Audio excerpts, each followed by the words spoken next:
Bon, faut que je vous dise tout.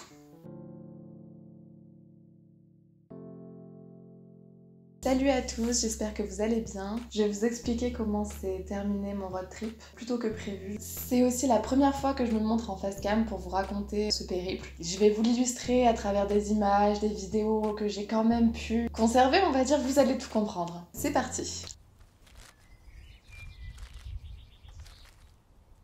Pour vous remettre dans le contexte, j'avais prévu de faire un road trip avec plein de spots d'urbex que j'avais sur ma carte depuis pas mal de temps. Avec un ami urbexeur, on prévoit le road trip. Avec Google Maps, on met des points sur notre carte pour tracer notre trajet, qui va durer 4 jours où on va faire plein de spots, du matin jusqu'au soir.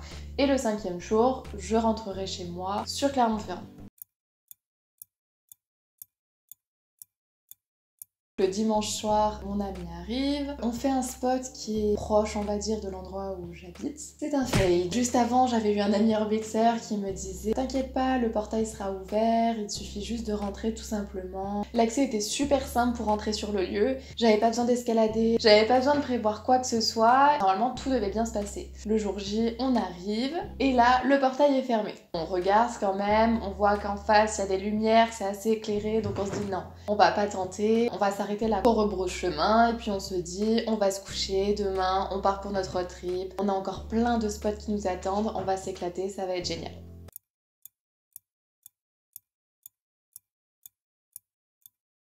Le lendemain matin, on se réveille, on va mettre de l'essence pour pouvoir entamer le road trip. Les premières galères commencent, on se rend à la station essence, et puis je me dis, vu que je vais faire beaucoup de route, il faut que je gonfle mes pneus.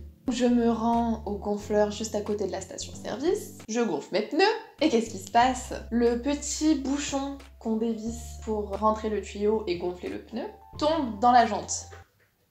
Ouais. J'essaye de retirer la jante, j'y arrive pas. Sur cet entrefait, il y a une voiture qui arrive pour gonfler ses pneus à son tour et qui attend justement la place. Je vais voir la personne qui était à l'intérieur du véhicule et je lui dis « Je suis désolée, mais si vous êtes pressé, allez à une autre station parce que là j'ai fait tomber mon bouchon, j'arrive pas à le récupérer, ça va prendre un peu de temps. » Et elle me dit « Bon, vous inquiétez pas, j'arrive. » Elle vient jusqu'à ma voiture pour m'aider, elle prend toute sa force et puis elle retire la jante, donc elle y arrive en un seul coup, elle me récupère le petit bouchon. Je reprends mon petit bouchon, je gonfle mon pneu, je referme, je fais les 3 autres pneus parce que oui, ça m'est arrivé au premier pneu. Et puis je me mets sur un côté pour pouvoir lui laisser la place d'aller gonfler ses pneus pendant que moi je mets le GPS, que je range un petit peu les affaires. Et puis là je me dis, j'ai pas mon téléphone. Normalement je le pose toujours contre un espèce d'aimant vers le tableau de bord là. Et il était pas là.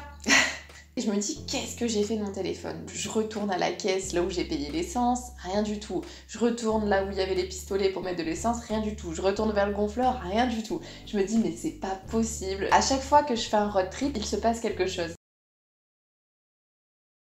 Le dernier que j'avais fait, je m'étais brûlé les 2 jambes au 2e degré. J'en rigole maintenant, mais franchement, c'est pas drôle à vivre sur le moment. Je m'étais renversé une casserole d'eau bouillante sur les jambes et je m'étais ébouillantée. C'était arrivé vers Genève, donc il fallait que je rentre, mais je pouvais plus conduire parce que j'avais les jambes HS, on va dire. Enfin, c'était une galère. Et j'avais dû interrompre mon road trip à cause de ça.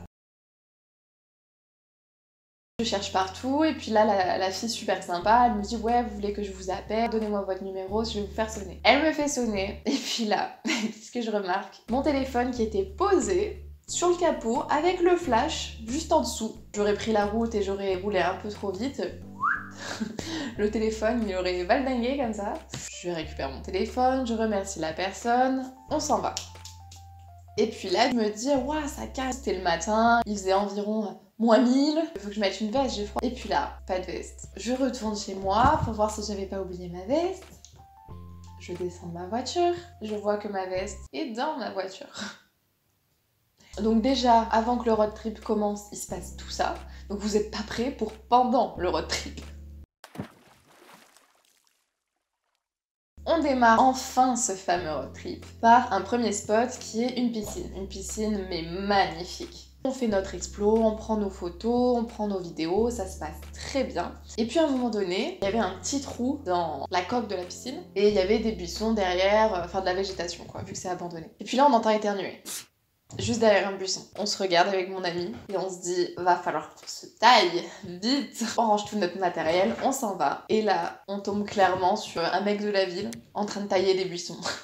Ils s'en foutaient complètement de nous au final. On en rigole, on dit on a nos plans, on a ce qu'il faut, c'est nickel. On serait bien resté un peu plus longtemps, mais bon, c'est pas grave. On repart. Et puis sur la route, je me dis, je voulais faire des plans en drone, moi. J'ai oublié de faire mes plans en drone. Forcément, on va pas retourner exprès à la piscine pour ça. Donc on s'en va. On se rend dans notre second spot.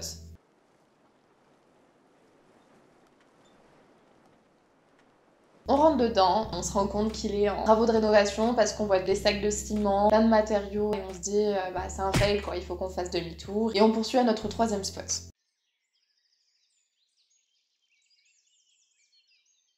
Le troisième spot, c'est un château qui est juste fou de l'extérieur, il est magnifique, mais de l'intérieur, il reste plus rien, il est tout cassé. On a pris quelques photos parce qu'il y avait un bel escalier à l'intérieur. Donc voilà, on fait nos plans, pareil, nos photos, nos vidéos. Et puis là, on tombe sur une chapelle. On fait des mises en scène. Une fois qu'on a fini tout ça, on va se rendre à notre prochain spot, qui va être le dernier parce que vu l'heure qu'il était, on pouvait pas se permettre de faire encore un prochain spot après parce que faut savoir que les soirs, on était censé loger chez des abonnés. Donc soit mes abonnés, soit les siens. Et donc ce soir-là, on était chez l'une de ses abonnées. On s'est dit, bon ça craint, on va pas arriver trop tard. On fait notre dernier spot et après, on va vite chez cet abonné. Le dernier spot de la journée, c'est une maison où il reste tout. Je pense que le dentiste devait vivre à l'intérieur de cette maison et en même temps faire ses consultations. Il y avait tout le matériel, les fauteuils, les moulages pour les dents, c'était incroyable. J'ai jamais fait un spot aussi rempli et aussi insane. On s'équipe avec notre matériel, donc moi je commence, j'ai un bras que je mets comme ça, que je colle contre ma poitrine et qui me filme. Je m'équipe avec ces équipements et puis là je me dis, la caméra elle est pas très droite. Je tords un petit peu la caméra pour la remettre droite. Et là, j'entends ouais. Et je viens de péter l'embout de mon bras. Autant vous dire que là, j'ai un seum immense. Donc, on continue dans le spot. Je dis, c'est pas grave. On va voir les choses positives. Il me reste encore ma caméra principale. On me verra pas en face cam. C'est pas grave. Je ramasse mon bras. Je le mets dans un coin. Je reprends mon sac à dos. Et on est parti pour l'exploration de ce cabinet de dentiste. Il y a tout quoi, c'est incroyable dans ce spot, c'est vraiment un spot qui sort du commun. On décide de reprendre la route pour aller chez l'abonné de mon ami pour passer la nuit. On arrive et là on est accueillis, mais encore merci à toi Joëva pour nous avoir accueillis comme ça. On est arrivé, il y avait les patates, la charcuterie, le fromage sur la table, l'appareil à raclette. On n'avait qu'à s'asseoir, manger. Elle nous avait tout préparé à l'avance. C'est une personne formidable. J'ai adoré sa personnalité. C'était vraiment une bonne rencontre. Avant d'aller dormir, on branche tous nos appareils pour les recharger pour le lendemain. On vide nos cartes SD. Et puis là, je me rends compte que ma GoPro, donc parce que j'ai une troisième caméra, cette caméra, bah, elle s'allume plus. C'est un peu embêtant parce que déjà sur 3 caméras, j'en ai 2 qui sont HS. On se dit qu'on réessayera plus tard. Je la range dans mon sac et je m'en occupe plus. En attendant, Joëva me dit bah si tu veux, je veux bien essayer de réparer ton bras. Je lui dis bah écoute, si t'as une solution carrément parce que ça m'embête bien quoi. Déjà que j'ai la GoPro qui vient de lâcher, en plus mon bras. Ce qu'elle a fait, c'est qu'elle a été chercher du scotch d'électricien, qu'elle l'a entouré autour. Mais je vais aller vous le chercher, je l'ai gardé. Hein. Attendez, bougez pas. Donc voilà, je suis de retour avec ce fameux accessoire que j'ai cassé sur mon bras qui tenait la caméra comme ça. Elle a entouré pour faire tenir la partie qui était cassée. Vous voyez que c'est du rafistolage x1000 quoi. Et puis on se rend compte que finalement, bah, ce rafistolage ça tient bien. Juste avant, on avait essayé avec de la colle glue et ça tenait absolument pas, donc j'étais un peu dépitée. Et quand j'ai vu que cette solution fonctionnait, j'étais trop contente. On démarre notre deuxième jour de road trip et on se rend vers un manoir pour notre premier spot. Mon ami me vend ça comme une exclusivité dans le milieu de l'urbex, que ça va être un truc de fou, donc moi ça me hype encore plus. On arrive sur le lieu et le lieu était complètement vide. Il n'y avait plus rien à l'intérieur, les fenêtres étaient murées et on a passé environ 20 minutes à marcher dans les ronces, à se faire mal pour accéder à ce manoir. Une fois qu'on a décidé de repartir, on a trouvé qu'il y avait un petit chemin sans ronces pour sortir du lieu et on a mis même pas 5 minutes. On perd pas espoir, on dit bah voilà c'est bon, c'est qu'un fail, ça arrive dans le milieu de l'urbex. Donc on prend la route pour faire notre deuxième spot de la journée. On a environ 3h30 de route pour y accéder. Parce qu'on s'était fait un grand itinéraire en partant du centre de la France pour remonter, aller vers l'ouest, vers Nantes, redescendre vers Bordeaux, aller vers Toulouse et finir à Montpellier. C'était notre trajet de base. On fait nos 3h30 de route et le GPS nous indique aller tout droit, sauf que tout droit, il y a de l'eau. Je lève les yeux et je vois un bateau. Ça veut dire que pour accéder à notre spot, on devait prendre le bateau. Je regarde mon ami et je lui dis ouais, ça peut être fun. C'était un moyen de transport pour se rendre de l'autre côté d'une rive, mais il y avait pas que notre spot, il y avait des habitations. Et puis là, mon ami me dit qu'il a le mal de mer. Donc du coup, on décide de faire demi-tour. Deuxième fail, on rebrousse chemin et on va à notre troisième spot de la journée. On traverse la forêt pour y accéder. On commence à explorer le château qui est magnifique, il y a plein de pièces, il y a 1001 chambres, c'est juste incroyable comme spot. D'un seul coup, on entend des pas sur des débris de verre. Donc des personnes à l'extérieur du château qui marchaient devant l'entrée en fait. On se regarde avec mon ami et il commence à stresser. Je lui dis écoute c'est pas grave, si c'est le propriétaire, à la limite on va le voir, on lui explique qu'on est juste là pour prendre des photos. Si ça lui déplaît, on s'en va. Mais de toute manière je l'entends pas rentrer, je l'entends pas parler ni rien. Donc je pense pas, c'est peut-être d'autres urbexeurs. Et là il est pétrifié, il me dit non non mais vas-y, j'attends que les gens rentrent dans le château. Et là j'entends une voix d'homme dire que le château est encore en bon état. Et une femme qui dit ah ouais mais moi je serais bien intéressée pour acheter un château comme ça. Donc là tout de suite dans notre tête on se dit c'est le propriétaire qui fait visiter le château à des potentiels acheteurs. Je me dis foutu pour foutu, je vais aller les voir et puis je vais dire au propriétaire tout simplement qu'on s'en va quoi. J'arrive face à ces deux personnes avec mon bras, avec ma caméra vu qu'on l'avait réparée, ma caméra principale. Il faut savoir que j'ai fait 50 photos en tant que modèle photo et du coup je sais reconnaître un photographe et je lui dis bonjour, vous êtes photographe? Et là, il me dit oui, je suis photographe. Et je lui dis ah d'accord, parce que j'avais peur de tomber sur le propriétaire. Et il me dit non, moi je suis photographe, par contre, madame, c'est la propriétaire. Puis là, elle rigole et puis elle me dit non, je suis la modèle photo et on va faire un shooting dans ce château. On parle un petit peu, on échange nos réseaux sociaux et puis on décide chacun de se répartir des pièces du château pour pas gâcher leur shooting parce qu'ils voulaient faire un shooting de nu. Donc pour pas les déranger, on dit nous on prend cette partie pour l'instant, vous prenez celle-ci, comme ça on va pas se gêner. On continue notre exploration, on prend nos photos, on prend nos vidéos. Après être resté bien 2h30, 3h dans le château, on décide de partir, on reprend le passage par la forêt qu'on a pris pour arriver et on retourne à la voiture.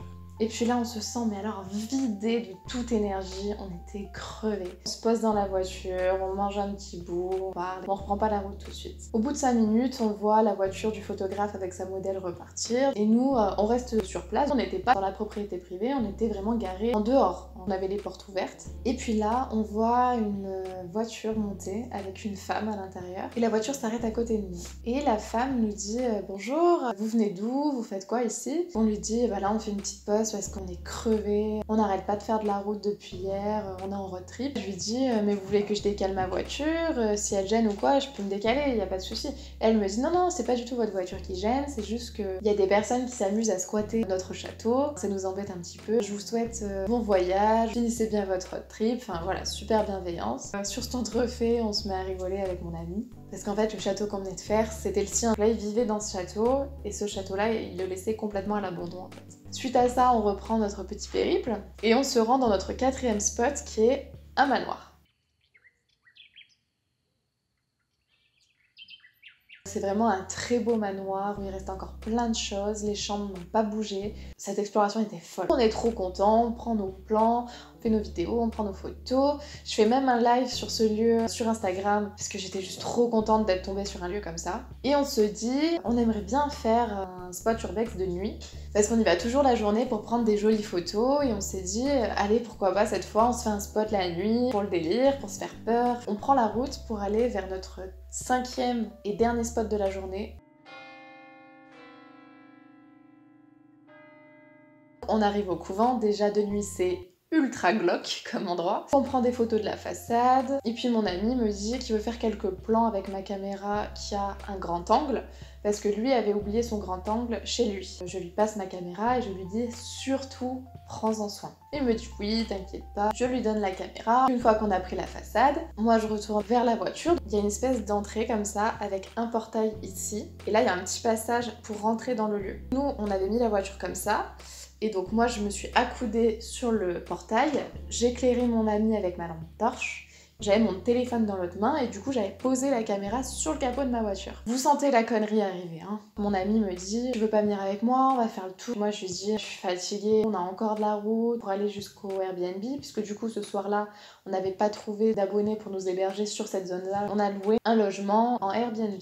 Moi je me dis non, en plus je le sens pas, c'est glauque à mort dans ce lieu, j'ai pas envie quoi. Puis là il me taquine un peu en me disant allez viens, c'est bon, fais pas ta froussarde ou un truc dans le genre, je sais plus exactement ce qu'il m'a dit, mais voilà, il m'a poussé en mode allez vas-y, rentre avec moi dans le lieu. Je lui dis bon, allez si tu veux. Je commence à enjamber le petit passage qu'il y avait sur le côté du portail pour le rejoindre à l'intérieur du couvent. Sauf que entre temps, personnellement je me rappelle pas avoir pris la caméra sur le capot de ma voiture et être rentrée dans le couvent. Pour moi j'avais juste ma lampe dans une main, le téléphone dans l'autre. On arrive à un endroit et on entend un bruit. Comme si quelqu'un marchait sur des branches et les écrasait sous son poids humain. Et là, j'ai regardé mon ami et je lui dis, c'est mort. Je m'en vais. De toute façon, je le sentais pas déjà ce lieu. On court, on fait demi-tour, on monte dans la voiture, je fais demi-tour et je trace tout droit et on reprend la route pour rejoindre notre Airbnb. Comment on se rend compte qu'on a perdu la caméra? Parce que oui, il faut savoir qu'on l'a perdue du coup. On rentre au Airbnb et puis là je lui dis passe-moi la caméra, je vais la brancher pour notre 3e jour de road trip et je vais décharger les cartes SD, etc. Et puis là il me dit j'ai pas la caméra. Prise de panique, je regarde dans tous les sacs, je fouille partout, je fouille toute la voiture parce qu'il m'a dit qu'il était rentré dans la voiture avec la caméra. On trouve rien du tout. On décide de retourner au couvent. Il faisait toujours nuit, c'était toujours aussi glauque. Et là on passe au moins 2 bonnes heures à chercher tout autour, là où la voiture était garée. Je me suis dit en faisant une marche arrière, si elle était sur le capot et que j'ai redémarré vite, la caméra a dû faire elle a slidé sur le capot et elle est dans le fossé, donc on a regardé partout dans le fossé, on a regardé dans le champ d'à côté, on a regardé partout. Il faut savoir que c'est pas un passage ultra passant quoi. On a vu une voiture à tout péter lorsqu'on y était. Même si quelqu'un serait arrêté pour ramasser la caméra, on aurait vu les phares, on aurait entendu le moteur de la voiture. Peut-être que je l'avais laissée sur le capot et que en partant, elle a slidé sur le capot et quelqu'un est passé pendant qu'on rentrait à notre Airbnb, l'a ramassée et l'a gardée pour lui bien évidemment. Hein. C'est quand même une caméra qui coûte 500 €. Je lui dis écoute ça sert à rien, ça fait plus de 2 heures qu'on cherche, je suis épuisée, on va rentrer au Airbnb, on va dormir et puis demain matin on reviendra au couvent et avec la lumière du jour on trouvera peut-être plus facilement cette caméra, elle a pas pu disparaître. Du coup on retourne au Airbnb, je refouille quand même toute la voiture, tous les sacs, tout.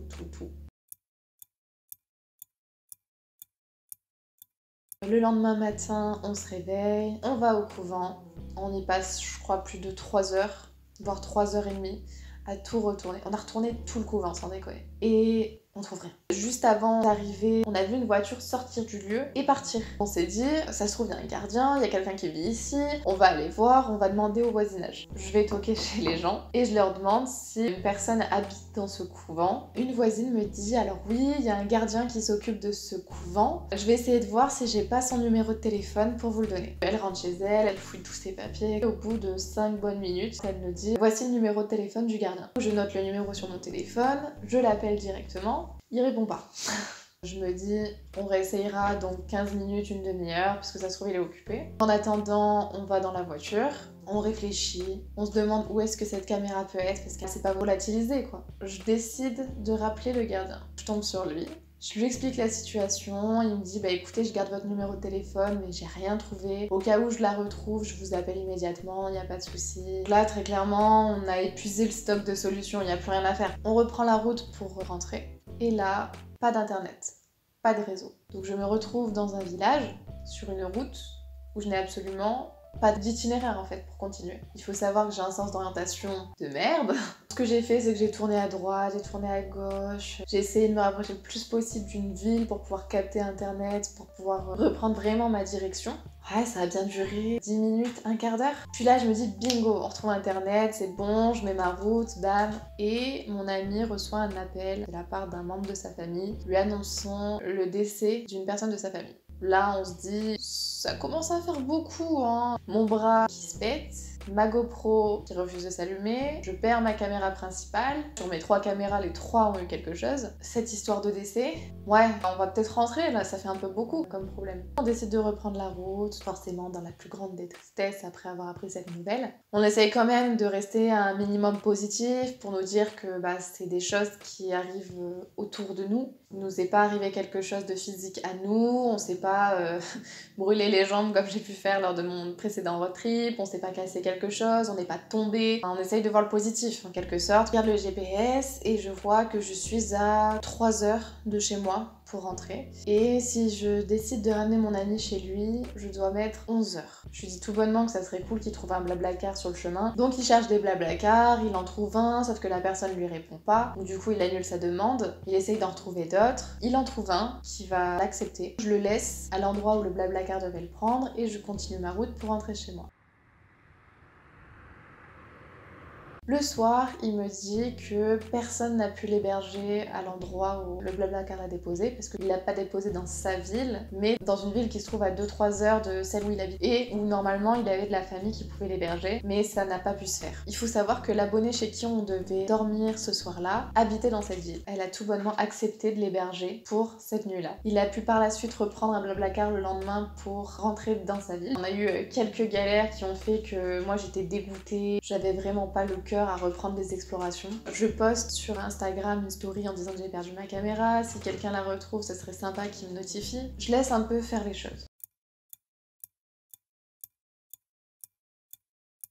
Le lendemain matin, je me réveille et je vois un message d'une personne que je suis sur les réseaux sociaux. C'est un urbexer qui s'appelle Discovery Guy. Je vous mets sa chaîne juste ici parce que j'aime beaucoup ce qu'il fait. Il m'envoie un message en me disant qu'il a exactement la même caméra que moi et qu'il serait prêt à me la vendre parce qu'il s'en sert absolument plus et pour un prix vraiment très bas. Pour conclure la vidéo, je voulais vraiment dire qu'il y a vraiment des personnes bienveillantes qui nous ont envoyé des messages vraiment touchants lors de ce road trip. Je tenais à remercier aussi toutes les personnes qui nous ont suivis lors de nos stories, lors de mon live. C'était vraiment un plaisir de discuter avec toutes ces personnes. Et je voulais aussi remercier Joeva et Emma pour l'hospitalité qu'elles ont pu nous apporter pendant ce séjour. Enfin, du moins Joeva, car c'est chez elle que j'ai dormi le premier soir. Chez Emma, j'ai pas pu forcément rester dormir parce que du coup on a décidé de mettre fin au road trip. Je tenais toutes les deux à les remercier. Je vous mets leur Instagram juste ici. Ça va pas me freiner pour autant dans mes prochaines explorations. J'ai juste une hâte, c'est de récupérer du matériel pour pouvoir retourner en exploration. Cette fois-ci, je ferai très attention de ne pas perdre mon matériel pour pouvoir poursuivre un road trip et faire